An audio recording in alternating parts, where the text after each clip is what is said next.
कलबल जनसेवा केन्द्र आगे नाही नथिबा भिड़ बीजेपी पाई हंतसंत महिला लुटुछंती दलाल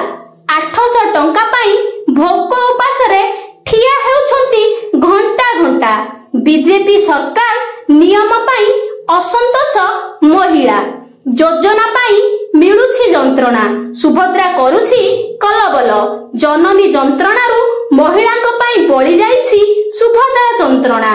अखिया अपिया जनसेवा केन्द्र आगे लागुछि लंबा लाइन 800 टंका पाई कलबल हेउछंती महिला किए पिला छाड़ी आसुछि तो किए कामदाम छाड़ी बारंबार फॉर्म भरिबा पाई जनसेवा केन्द्र दौड़ुछि। हाँ आज्ञा बीजेपी सरकार को सुभद्रा एबे भारी कलबल करुछि। निर्वाचन पूर्वरु सुभद्रा योजना रे महिला को 50,000 टंका देबाकू प्रतिश्रुति देइथिबा बीजेपी शासन को आसीबा परे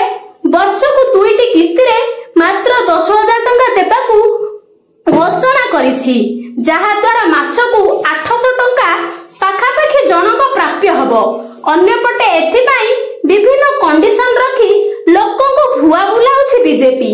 आउ एबे सही दुखरु बळी पड़िछि आवेदन प्रक्रिया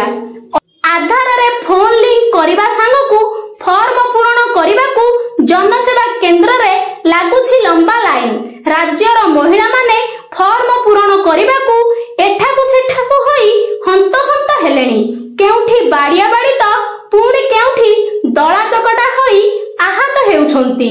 दिन तमाम साइट खोलु नथिबा बेले छोट छुआंकू धरी घंटा घंटा जनसेवा केन्द्र बारंडा रे बसी रहउछंती महिला सेही परी किछि महिला दिन मजूरी छाड़ी खरा वर्षा को खातिर न करी केन्द्र बाहरे जगी बसुथिबा देखिबाकू मिलिछि। खाली सेतिक नुहे दलाल आ जनसेवा केन्द्र वाला मध्य सेमानकू भलो ठकुछंती तेबे नुआ सरकार आसीबा परे द्वंद्वरे लोके वास्तव रे विकास आडू बुझिबे ना तळी तळांत हेबे से नै चिंता रे दिन काटुछंती लोके। योजना होईछि महिलांक सुविधा पाई हेले एही सुविधा एते जंत्रणा परे कोन काम रे आसीबो ताकू नै उठिछि प्रश्न। तेबे प्रश्न उठुछि महिला माने कोन सतरे 10,000 टंका पाइबे तो ना योजना केवल प्रतिश्रुति रे रहि जिवो।